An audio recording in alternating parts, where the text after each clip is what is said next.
A mí me gustaría retomar esto que vos traías de cómo se fue organizando lo del Rosariazo, tanto el primero y el segundo. ¿Cuáles fueron las consignas eje de ese momento y qué relación guarda con la actualidad y con los conceptos de revolución y utopía? Bueno, me parece que las preguntas son muy importantes. Trataremos de responderlas, digamos. Hay un primer punto que hemos abordado, creo que con bastante amplitud, en la primera conversación, que se refiere, digamos así, a la situación que se vivía previo a estos grandes acontecimientos como el Rosariazo y el Cordobazo que se desarrollaron durante el año 1969. Hay que decir de que en la Argentina se vivía en ese momento una dictadura pro-terrateniente y pro-yanqui, que era la dictadura de Onganía, que se había entronizado con un golpe de Estado el 28 de junio de 1966, derrocando al gobierno radical de Ilía. Esta dictadura adoptó una serie de medidas pro-terrateniente y pro-imperialista que deterioraron grandemente las condiciones de vida y de trabajo de las masas obreras y campesinas de la Argentina y de distintos sectores populares, incluidos sectores de la pequeña, de la mediana industria y de la industria nacional. Esta dictadura impulsó un plan de ajuste. Algo tienen que ver con, o tienen historia, digamos, los planes de ajuste en la Argentina, que partía de la base de congelar los salarios, atacar una cantidad de conquistas del movimiento obrero, estableció una ley de arrendamiento en el campo que liquidaba conquistas importantes del campesinado, y fue generando una situación muy crítica desde el punto de vista económico y de vida de las grandes masas en la Argentina. Esto generó resistencias muy grandes en condiciones difíciles, porque ni bien instaurada esta dictadura, hubo, digamos así, una situación de represión inmediata al movimiento obrero y popular. Al movimiento obrero, que se lanzó a la resistencia contra la dictadura, para tratar de impedir los despidos y una cantidad de arbitrariedades contra el movimiento obrero y también contra el movimiento estudiantil. Incluso en ese periodo hubo sectores, por ejemplo, que si bien no lo expresaban así con absoluta claridad, trataban de parar la lucha de resistencia contra la dictadura. También en ese periodo estuvo una afirmación del general Perón que llamó a desencillar hasta que aclare.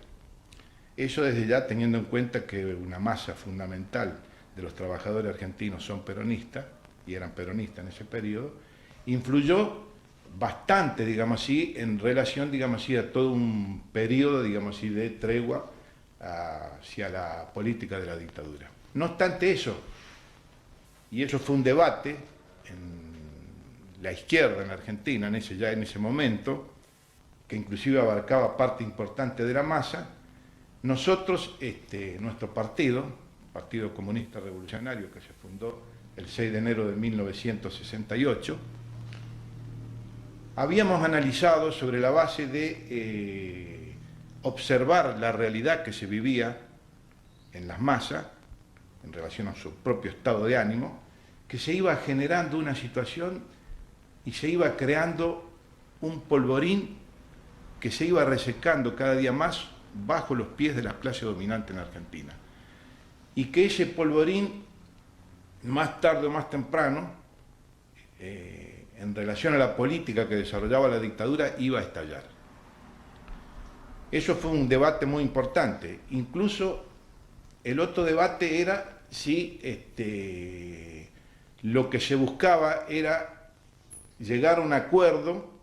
o en última instancia, digamos así, acorralar a la dictadura para tratar de conseguir una salida democrática condicionada desde el punto de vista electoral. Eran dos debates que estaban en el seno de las masas. O sea, era por un lado una valoración sobre el estado de ánimo de las masas, si las masas, digamos así, estaban, digamos así, dispuestas a combatir y a luchar, y que se podía abrir en la Argentina un periodo de auge revolucionario muy importante, y el otro era el debate que existía sobre el camino para resolver la situación que había en la Argentina, si era reforma o revolución. Desde ese punto de vista, creo que la vida, no porque hayamos sido nosotros, sino que nos dio la razón a los que pensábamos que realmente eso iba a estallar, porque era un polvorín que se iba resecando cada vez más bajo los pies de las clases dominantes que estaban expresadas en ese momento en la dictadura de Onganía. Y así sucedió, efectivamente. Vino precedido de una cantidad de huelgas del movimiento obrero. La huelga de los petroleros de Ensenada, la huelga de los ferroviarios y de otros gremios importantes en la Argentina que resistían la política de la dictadura. A su vez, los estudiantes venían combatiendo también contra la dictadura, particularmente en defensa de la autonomía universitaria, en defensa del comedor universitario, en defensa de conquistas largamente,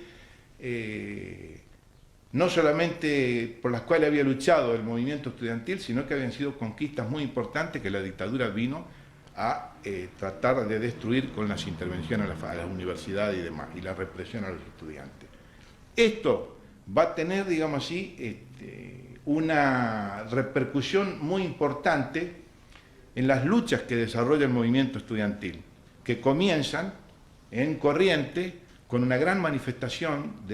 convocada por la Federación Universitaria del Noreste en aquel momento,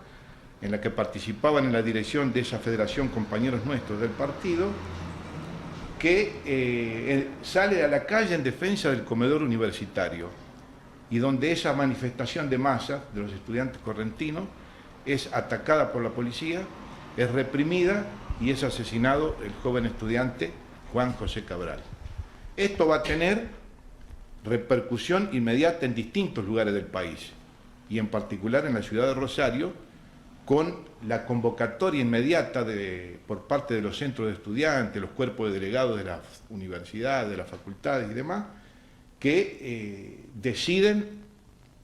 salir a la calle y movilizarse en solidaridad con los estudiantes correntinos.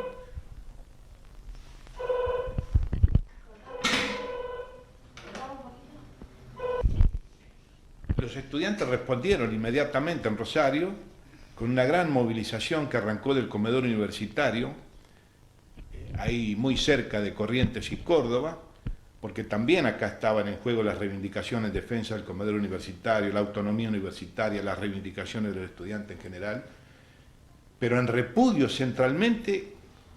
a mediados del mes de mayo de 1969, alrededor del 6-7 de mayo más o menos, se movilizaron los estudiantes de Rosario en una concentración muy grande, a mediodía, que avanzó hacia la calle Córdoba y fue atacada y reprimida violentamente por la policía de Rosario. En esa oportunidad, en esta movilización, fue asesinado el estudiante Bello. El compañero Bello fue asesinado en la Galería Melipal por parte de un efectivo de la policía de Rosario. Eso creó una situación muy seria desde el punto de vista del repudio de toda la población de Rosario al ataque de la policía a los estudiantes, que inmediatamente convocaron asambleas generales en todas las facultades de Rosario, y donde por mayoría, casi diríamos por unanimidad, los estudiantes se pronunciaron categóricamente en repudio a lo de Corrientes, en repudio al asesinato del estudiante Bello, que falleció acá en la asistencia pública de Rosario, donde actualmente está la maternidad Martín, y decidieron realizar una marcha del silencio. El movimiento obrero de Rosario se pronunció categóricamente en solidaridad con los estudiantes y distintos sectores populares, de todos los sectores se pronunciaron en contra de la represión de los estudiantes. Se convocó una marcha de silencio, un día o dos posterior al asesinato de Bello, donde los estudiantes de Rosario arrancaron de las distintas facultades encolumnados hacia el centro de la ciudad y fueron nuevamente reprimidos por la policía. Los estudiantes, dirigidos por sus cuerpos de delegados, comisiones directivas de los centros de estudiantes y los compañeros organizados avanzaron y enfrentaron la represión policial, al punto tal de que la policía se tuvo que ir replegando. Cuando tomaron particularmente la calle Córdoba, las distintas columnas estudiantiles, en marcha, digamos así, hacia la zona oeste, pasaron por la radio LT8, que está en la altura de Córdoba al 1800, ahí siguieron combatiendo con la policía se empezó a replegar al punto tal que los estudiantes tomaron LT8, Radio Rosario, y lanzaron una proclama contra la dictadura de Onganía. No solamente una proclama, digamos así, sino llamando a derrocar a la dictadura de Onganía, de manera de lograr una salida, digamos así, favorable a los intereses de la masa obrera y popular en la Argentina. Frente a LT8 fue baleado y asesinado un joven estudiante y obrero metalúrgico, Norberto Blanco, de 16 años, que fue baleado por la policía. Imagínense ustedes, nosotros que en aquel momento fuimos protagonistas de estos hechos, en primer lugar la indignación de los estudiantes que estaban movilizados y la indignación del conjunto de la población. Nuevamente, las dos CGT, que una era la CGT de los argentinos, en la que estaban fundamentalmente todos los sectores combativos del movimiento obrero, y nosotros participábamos fundamentalmente con compañeros nuestros que tenían posiciones importantes en el movimiento sindical, en algunos gremios, en algunos casos eran delegados, en otros casos eran activistas gremiales, que rescatábamos las banderas del clasismo revolucionario del movimiento obrero que habían sido enlodadas y traicionadas en la Argentina por parte de los falsos comunistas, y participaban otras corrientes políticas en la CGT de los argentinos, resolvieron inmediatamente la solidaridad con los estudiantes y un paro general. Simultáneamente con esto, la otra CGT, que era la CGT que respondía a la CGT oficial, que era bastante presionable, no es la situación actual del movimiento obrero, digamos así, donde los dirigentes sindicales que están en la CGT prácticamente son dirigentes colaboracionistas, todo del menemismo, y además son empresarios. En aquel momento, si bien es cierto, eran también dirigentes sindicales, digamos así, que no respondían a los intereses de los trabajadores esencialmente, eran más presionables, resolvieron también un paro general. Y al otro día se concretó un paro general de actividades de todo Rosario y la zona industrial, de Rosario hasta San Lorenzo, donde las masas se movilizaron en repudio a la dictadura, en repudio a los asesinatos de los estudiantes, y se produjo una movilización de más de 100.000 personas en la ciudad de Rosario, que arrancó con el estudiante asesinado, que fue llevado a pulso hasta el cementerio de la Piedad, desde Barrio Sarmiento, de la zona norte de Rosario, con miles y miles de personas que en un paro general de actividades, con la solidaridad del conjunto de la población, incluso con el acuerdo, digamos así, de la asociación empresaria, que en ese momento dio su apoyo. Exacto, su apoyo, digamos así, a la movilización, y la mayoría de los sectores, realmente en una demostración que creo que es muy importante como antecedente, digamos así, de lo que va a ser posteriormente el Rosariazo del 16, y 17 y 18 de septiembre, que fue realmente un levantamiento de tipo insurreccional de la clase obrera, de los estudiantes, de los distintos sectores populares de la ciudad de Rosario, que forman parte, digamos así, de levantamientos de tipo insurreccional extraordinarios en ese periodo concreto en la Argentina, como el Cordobazo del 29 de mayo de 1969, el Rocazo, el Tucumanazo, y una cantidad de azos que se repitieron a lo largo de todo el país contra la dictadura proimperialista y pro-terrateniente de Onganía, que fue generando condiciones, digamos así, para acorralarla. Desde ese punto de vista, como antecedente, las consignas levantadas que eran contra la dictadura, por el derrocamiento de la dictadura, incluso en el caso nuestro, planteábamos el derrocamiento revolucionario de la dictadura y el avance hacia una salida revolucionaria en la Argentina. Decime, Miguel, los jóvenes de aquel momento, creían en una utopía o realmente lo hacían con conciencia revolucionaria, esta lucha que vos estás contando? Bueno, el marco referencial, digamos así, de las luchas en la República Argentina de ese periodo, contra la dictadura de Onganía, venía abonado por algunas cuestiones de fundamental importancia desde el punto de vista del auge revolucionario mundial. Hay que tener en cuenta que en la Argentina y en toda Latinoamérica, y en el mundo, pienso yo, pero particularmente en Latinoamérica, una gran cantidad de jóvenes se radicalizaron, y de la población argentina y de otros países de Latinoamérica se radicalizaron con la concreción de la Revolución Cubana, con su revolución auténtica el 1 de enero de 1959, encabezado por Fidel Castro, por el Che Guevara, por todo lo que era en aquel momento, digamos así, la dirección de la Revolución Cubana. Eso influyó poderosamente en la radicalización de grandes masas de la juventud. Otros acontecimientos de fundamental importancia de ese periodo a nivel mundial fueron la gran revolución cultural proletaria china, dirigida por Mao Zedong, donde las grandes masas del pueblo chino, el proletariado y el pueblo chino, se levantaron en contra de los que pretendían retrotraer en aquel momento a China hacia el capitalismo, a los elementos revisionistas burgueses que en el propio seno del Partido Comunista Chino y en la sociedad china buscaban la restauración del capitalismo en China.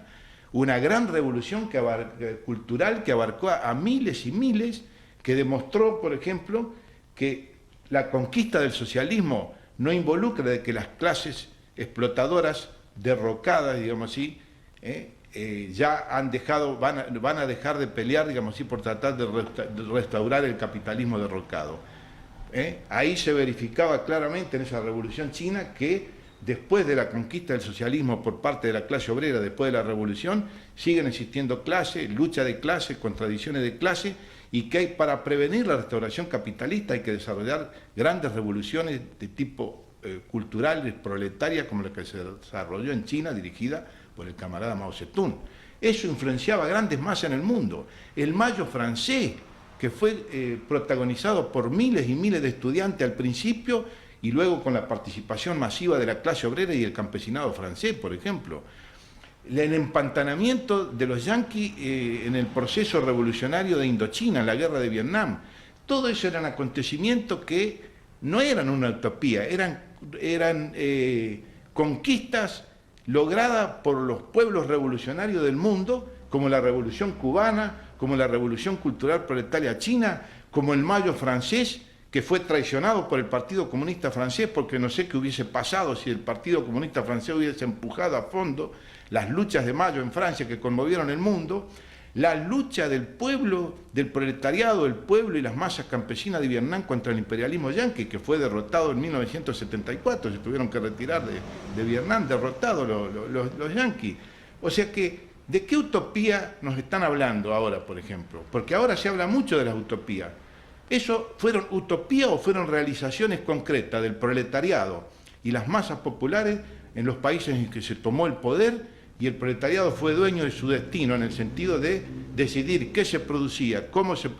qué se produce, cómo se produce y cómo se distribuye lo que el pueblo colectivamente produce para el bien de la humanidad y no para el beneficio de un puñado de monopolios, de imperialistas y capitalistas que explotan salvajemente al mundo como se está explotando en este momento? Ahora bien, Miguel, todo esto que vos nos vas relatando, ¿qué balance podés hacer hoy sobre todos estos grandes temas y hechos? Y ante esta idea que se va desarrollando y se va copando a los jóvenes, que es trabajar por una utopía hoy, siendo bueno, que hay hechos que contradicen este concepto. Exactamente, exactamente. Bueno, yo pienso de que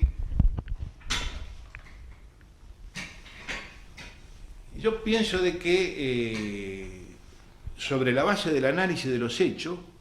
porque de lo que se trata es de partir de la realidad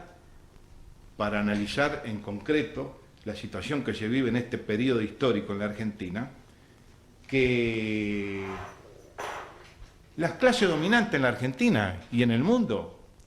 pero particularmente estamos hablando de la República Argentina, hacen y han hecho esfuerzos denodados para tratar de borrar de la memoria colectiva de las masas lo que han sido las grandes luchas de las cuales ha sido protagonista el proletariado, las masas populares los estudiantes, los campesinos en nuestro país. Por lo tanto, yo creo que ellos, no es casual que el golpe de Estado de 1976, que tuvo la particularidad de ser un golpe en que se pusieron de acuerdo los yanquis y los rusos para dar ese golpe de Estado, después la hegemonía de ese golpe de Estado lo tuvieron los sectores prosoviéticos, bielo-videlistas, indudablemente el golpe se dio aterrorizado por el auge revolucionario de masa que se vivió en la Argentina desde el 69 en adelante,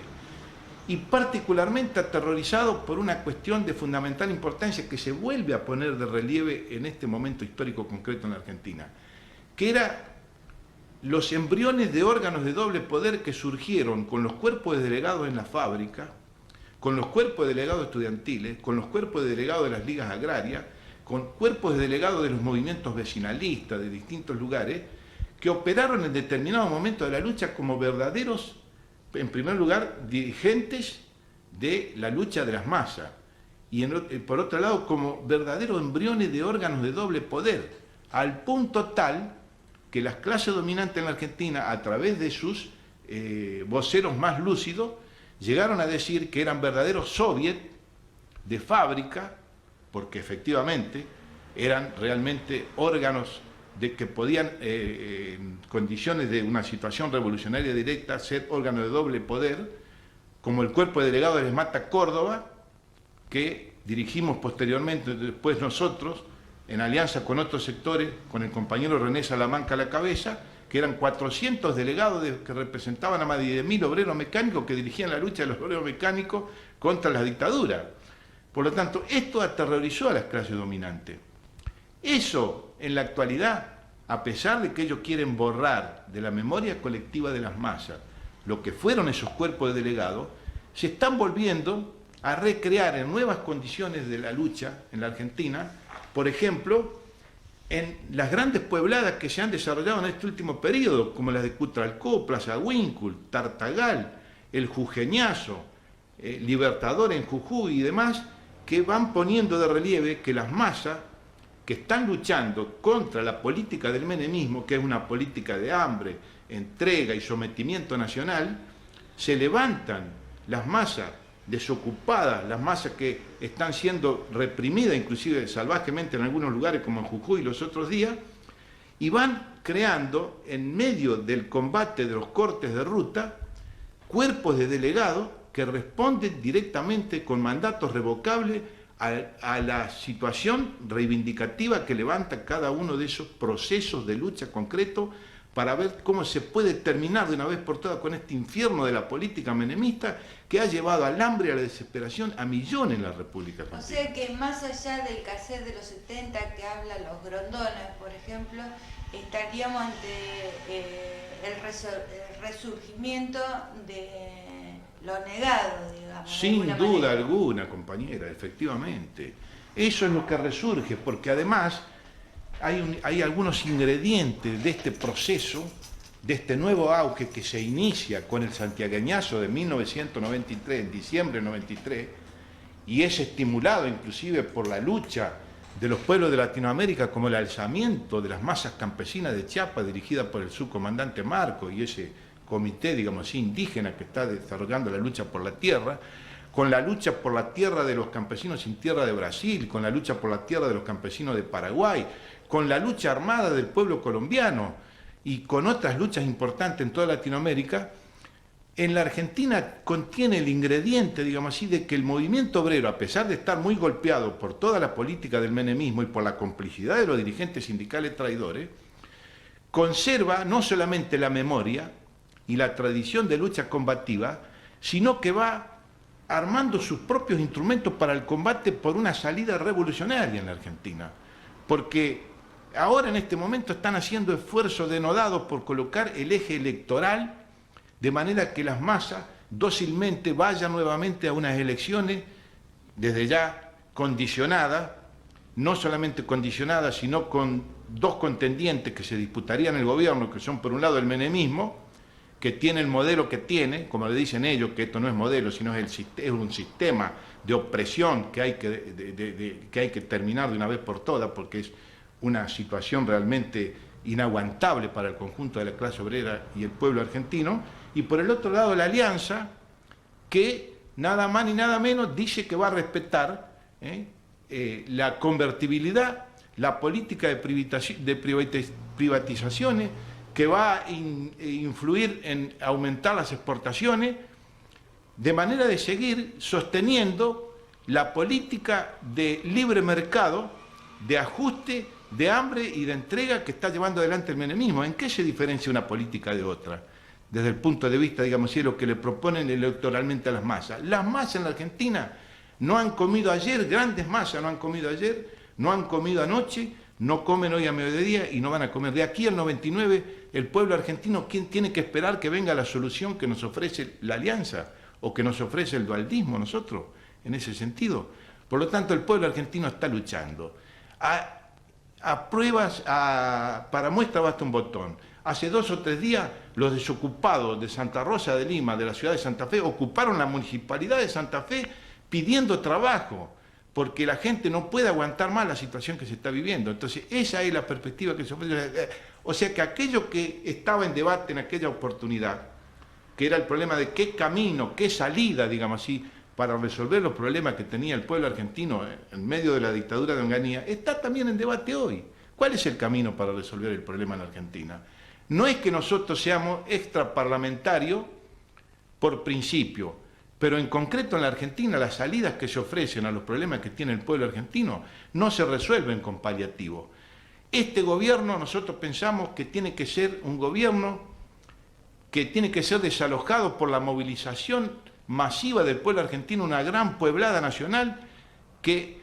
instaure otra política y otro gobierno. Un gobierno de amplia unidad patriótica y popular con todos los sectores de la población que tome medidas en relación a los 4 o 5 puntos fundamentales que tiene planteado el pueblo argentino para la solución inmediata de sus problemas. O sea, lo que se efectuó en Ecuador con la movilización de las masas obreras y populares que terminaron con Bucarán es lo que en este momento nosotros pensamos que hay que hacer en la Argentina, porque la situación no da más. Y la situación para cambiar de raíz, empezar a cambiar en algunas cuestiones de fondo, tiene que ir por este camino. Como para ir terminando, Miguel, es como que hemos retrocedido... la pregunta que te iba a hacer. Sí. ¿Te acuerdas? Le decía algo, estoy tratando de armar. Bueno, no, yo lo que te quería preguntar, o sea, como para ir terminando, es que esto que, digamos, los modelos no se diferencian demasiado, pero que en realidad no han hecho retroceder muchísimo en lo que son los derechos. Sí, sí. En la actualidad. En aquellos momentos se luchaba más por las libertades, pero en este momento es por el trabajo. Exactamente. A ver, vamos a ver si la puedo armar. Sí, Miguel, con esto que vos me estás contando, lo que surge es que los modelos, tanto de aquella época como esta época, son bastante parecidos. Creo que hemos retrocedido la clase trabajadora fundamentalmente en derechos en la actualidad, y que en aquel momento se trataba de pelear por libertades y por también, lógicamente, derechos laborales. Pero hoy es por el trabajo. Y eso creo que nos pone sobre una zona mucho más peligrosa que la de aquella época, ¿no? Por lo menos para los planes de ellos. Claro, exactamente. En realidad la lucha es por un conjunto de reivindicaciones muy sentidas por la población, dentro de los cuales la cuestión del hambre y del trabajo ha pasado a primer plano, porque siempre el capitalismo, o países oprimidos y dependientes como el nuestro, que tiene un desarrollo capitalista deformado por la supervivencia, el latifundio y demás, han tenido un ejército de reserva. El capitalismo como sistema siempre tiene un ejército de reserva que es el que presiona sobre el ocupado para tratar de que los trabajadores vendan más barata su fuerza de trabajo en función de la realización de la ganancia de los capitalistas. y de los imperialistas, en este caso porque nuestro país es un país oprimido, dependiente de los imperialismos, en particular en este momento del imperialismo yanqui. Pero efectivamente hoy no hay solamente un ejército de reserva, hay varios ejércitos de reserva en la Argentina. Se habla de 4 millones entre ocupado y subocupado. Nosotros pensamos que es mucho más, porque las estadísticas del INDEC son mentirosas. Hay más de 10 millones de personas que viven por debajo del límite de la pobreza en la Argentina. Y más de 1.000 millones de pobres en el mundo que viven por debajo del límite de la pobreza. Por lo tanto, esa es la perspectiva que se ofrece a las grandes masas populares en el mundo y en la Argentina. Es este sistema el que ofrece esa perspectiva. Efectivamente, el tema del trabajo es la reivindicación central que está planteada. Pero junto con eso, con el problema de la recomposición, digamos así, del aparato productivo en la Argentina, que no se va a poder realizar sin cambios de fondo en la Argentina, evidentemente está el problema de los salarios de hambre que se ganan de los obreros ocupados. Está de lo que se habla de la precarización del laburo, que no es precarización del laburo prácticamente, es una explotación feroz la que se está viviendo. Se han perdido derechos que los obreros habían conquistado de hace más de 100 años, efectivamente, derechos adquiridos que la clase obrera pensaba en muchos casos de que no se iban a perder más, y sin embargo se han perdido,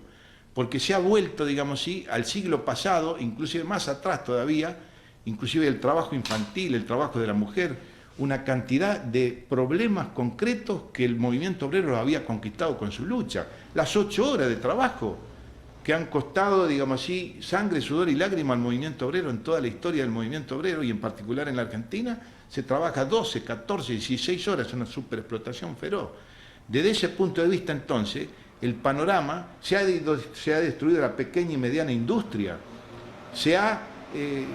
operado un proceso de recomposición del latifundio en el campo espectacular, incluso despojando a propietarios de campo a los cuales se los rematan. De ahí surge, por ejemplo, los movimientos de las mujeres en lucha u otros movimientos que se oponen al remate de los campos. O sea, es una situación realmente muy grave la que se vive en la Argentina. Por lo tanto, han pasado nuevamente a primer plano no solamente las reivindicaciones inmediatas de defensa de la fuente de trabajo, de ocupación, de la educación, de la salud, toda una cantidad de problemas, de los convenios de trabajo, la liquidación de esos contratos basura, todo eso que se está promocionando como la panacea para resolver los problemas de la desocupación en la Argentina, se ponen al orden del día otra vez problemas de fundamental importancia como la reforma agraria, como la recomposición de toda la industria nacional, la renacionalización de las cuestiones claves, digamos así, el petróleo, de la electricidad, de las comunicaciones que han sido prácticamente vendidas por moneda a los extranjeros, a los monopolios imperialistas. Un país que ha ido avanzando, digamos así, en la dependencia y en el latifundio. Por lo tanto, acá lo que se requiere, además, digamos así, de un argentinazo con una pueblada nacional triunfante que instaure otra política y otro gobierno, con un gobierno de unidad patriótica popular antiimperialista, que evidentemente exprese a todos los sectores de la población que están afectados por esta política, se va poniendo de relieve cada vez con más fuerza la necesidad de una revolución democrática, popular, agraria, antiimperialista, que corte definitivamente en la Argentina los lazos de dependencia con el imperialismo, que haga una profunda reforma agraria, enfrentando a los oligarcas, enfrentando al imperialismo y a la gran burguesía intermediaria, que son los responsables de la situación de atraso, de miseria en la Argentina, que se va profundizando cada vez más. Por lo tanto, las luchas de aquel periodo, como el primer rosariazo, que el que yo relataba primero, el segundo, que es un gran levantamiento, digamos así, de todos los obreros, los estudiantes, los sectores populares de Rosario, que combatieron durante 3 días contra la fuerza represiva, contra la dictadura de Onganía, vive en la memoria colectiva de muchísima gente en la Argentina. Está siendo recreado por la lucha y el combate popular en las ciudades, en los pueblos y en el campo. Y en concreto, esto las clases dominantes no lo han podido borrar, ni las clases dominantes, ni aquellos que tienen una política, digamos así, de escepticismo y que tratan de sembrar el escepticismo sobre la juventud y sobre las grandes masas para tratar de decir de que aquello fue una utopía que es imposible realizarlo. El mundo, la clase obrera y los sectores populares han realizado en el mundo las dos más grandes revoluciones de la historia, que fue la Revolución Rusa y la Revolución China. Independiente que la restauración capitalista en esos dos países, en este momento haya recreado el mercado mundial capitalista único. Los pueblos no dejan de luchar por cambios revolucionarios y la humanidad quiere avanzar hacia adelante. Por lo tanto, en la espiral de la historia, lo que hoy ha sido derrotado, porque hemos sido derrotados en esos países, porque se ha restaurado el capitalismo en la Unión Soviética en el año 56 y en China en el año 78, la clase obrera a nivel mundial se está reorganizando sus destacamentos revolucionarios e inevitablemente se va a ir a una nueva espiral de la historia para definir de que la humanidad quiere avanzar hacia adelante. Y el avance hacia adelante no es el capitalismo, que está perimido, está en descomposición y está en su etapa imperialista. Acá el futuro de la humanidad es ir a una sociedad sin explotados y sin explotadores, ir al socialismo en marcha hacia otra sociedad más